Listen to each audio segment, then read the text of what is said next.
Welcome to Code Effectively. The topic for today is what is a for loop, what are the types of for loop, and how to create an infinite for loop. This is the most important topic for ICSE and ISC class 9 to 12 students because every time a 2 mark or a program is asked based on for loop. So you should watch this video till the end. And Core Java beginners, you should know for loop. So let's start. Basically, first, if someone asks you define the syntax or you should define what is for loop. So you can say it is a branch of a for loop is used to run a set of instructions for a finite time. A set of instructions, you can say set of instructions for a finite number of times, or you can say repeatedly. Repeatedly, that's enough. Okay, so a for loop is used to run a set of instructions repeatedly. So this is you can define. After this, if someone asks what is the syntax of for loop, or in layman language, please tell what is the basic formula or syntax you should write for a for loop. So for in the for loop we have three things. Okay, in this we have three things. That is, first is, let's say the first thing is initialization. Like for example, in variable we have to initialize int I is equals to 10. In the same way here also we have to go for the initialization. Then is the condition checking. I can write here condition checking. And the last one is the part that is known as the updation part. Okay, these are the three things that have to be the part of the for loop. And after this you can write your code of words that will be repeatedly asked, or that will be displayed repeatedly on your screen. Okay, for a fixed number of times. See, now basically what initialization means is that you have to start that where from your count should start. Okay, in the condition checking you will check for what fixed number of times will the for loop run, and you have to update the part. See, I will explain this. Like for example, let me explain you with an example taking the for loop. Like in the for loop you took for int I is equals to 1 for the initialization part, that I have given my initial value. Then I is less than equals to, let's say, equals to 3. Then I plus plus, this is my updation part. And here I am going to display hello, or let's say more shorter, hi. Now what to do, what will happen when the program will run, the compiler will come. First it will initialize I is equals to 1. With this keyword for, the compiler will come to know, okay, I have to repeat some number of statements for fixed number of times. That is how much? Till 3 times. Okay, because it is less than equals to 3, equal means that till the point I will be becoming 3. After 3 we have to stop. So what will happen when the I value will be 1? It will come inside this loop and it will check the number of statements it have to print. It is SOPI, so hi will be printed here. After that the loop will go to the updation part, and then this arrow, let me continue, this will go to the updation part. In the updation part I value goes to be 2. After this again, after getting the updation, it will check the for loop, or you can say the updation part, that whether I is less than equals to 3. Yes, what is the value of I? 2. And 2 is less than equals to 3. Condition is true. So it will come again inside the loop. So it will say hello or hi, it will be printing. Then again this picture will continue. So I will just join this arrow in this way, and this the picture will continue. Again it will go to the condition updation part, and here I will be 3 now. After this it will go and come back again. 3 is less than equals to 3. You know it is not less than 3, but 3 is equal to 3. So condition is still true. It will come inside the for loop body. It will print hi. After this the value of I gets updated and it will come to 4. After 4 it will check 4 is less than equals to 3. Condition is false because 4 is neither less than 3 or equal to 3. So our for loop gets terminated. We actually wanted to print hi 3 times and we got also 3 times. So this is the basic need of for loop to display a fixed number of statements for a fixed number of times or repeatedly. Okay, this is the main thing of for loop. Okay, so now let me give you one more last just a picturized forms at how for loop is used. Okay, so here this is your for loop. In this will be your initialization. Let's say I is equals to 1, I less than 3, let's take it this time, and I plus plus. So how the loop will follow, or what is the flow? First it will come Here it will initialize I. Okay, let me take the different thing for the better visibility of the loop.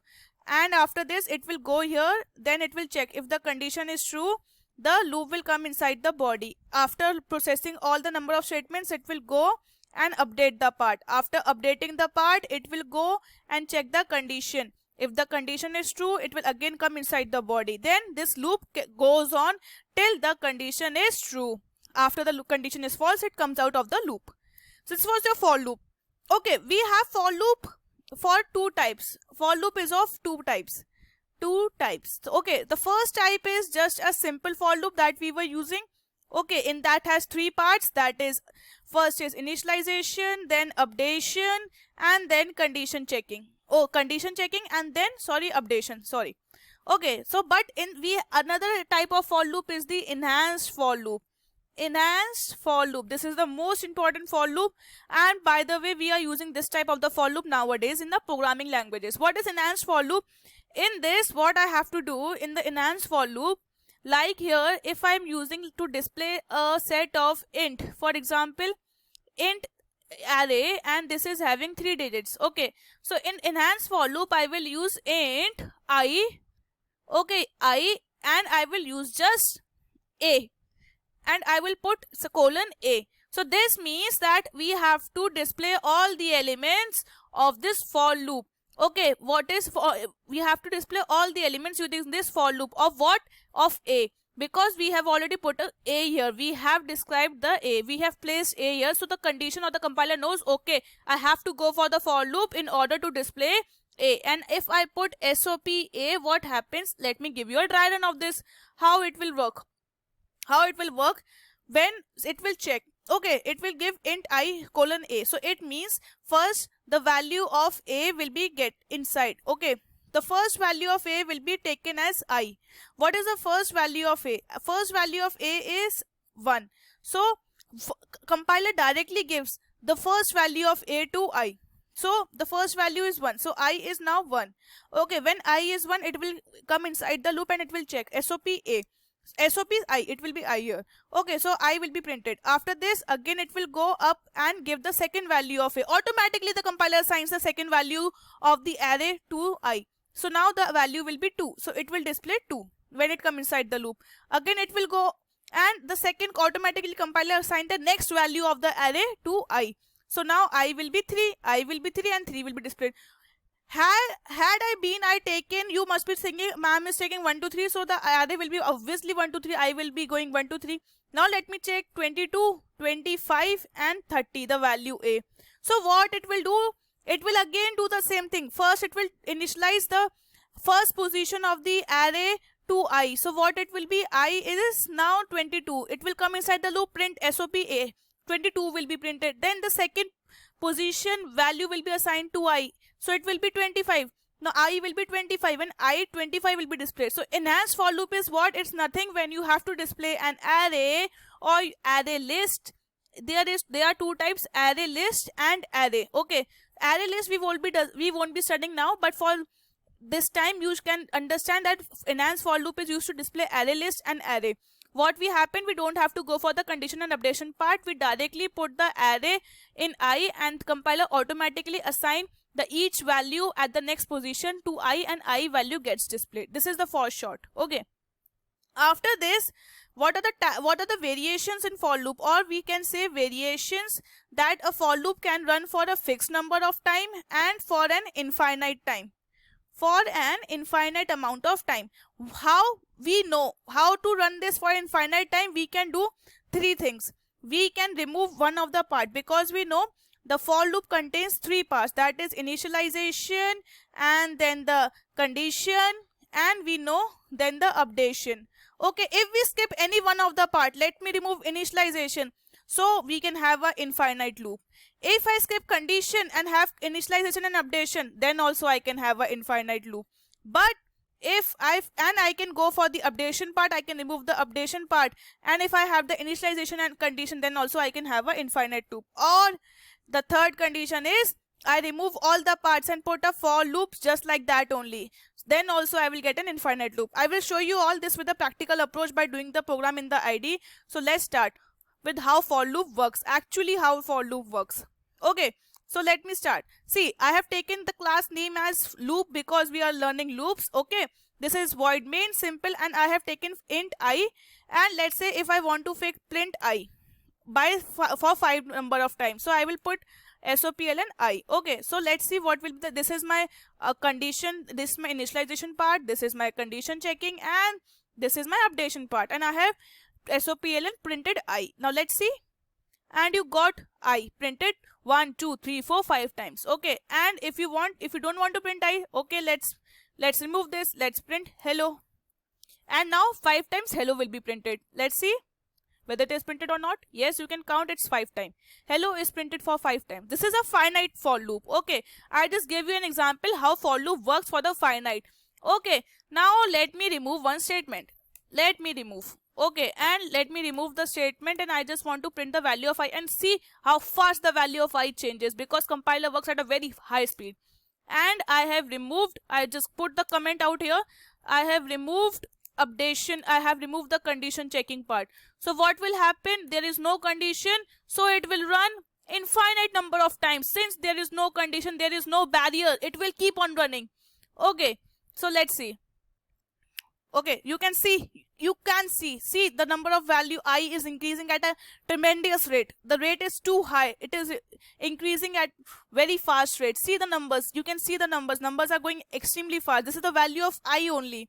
Okay, and if I pause, you can just see, wait, you can see the value of I, it's around 1,68,000. So the value is increasing at a very high speed, it is increasing rapidly. So, and if I again I remove this, so we have nothing to display. Now let me put the condition part here. Okay, and let me skip all the statements. There is no statement in for loop. Now let's see, will be able to run an infinite loop or not? Yes, we will be able to run. Let's see one more time, and the loop goes. Wait, yes, and the loop goes out here. Okay, so I have to remove this also. Just a second, we have to remove this I because there is no such I. Let's play. Let's write India. Okay, and you can see it will be again an infinite loop. See, India is printing again and again and again at a very fast rapid rate. Okay, now what I did, I just removed all my statements, so it came out to be like this. Now what to do?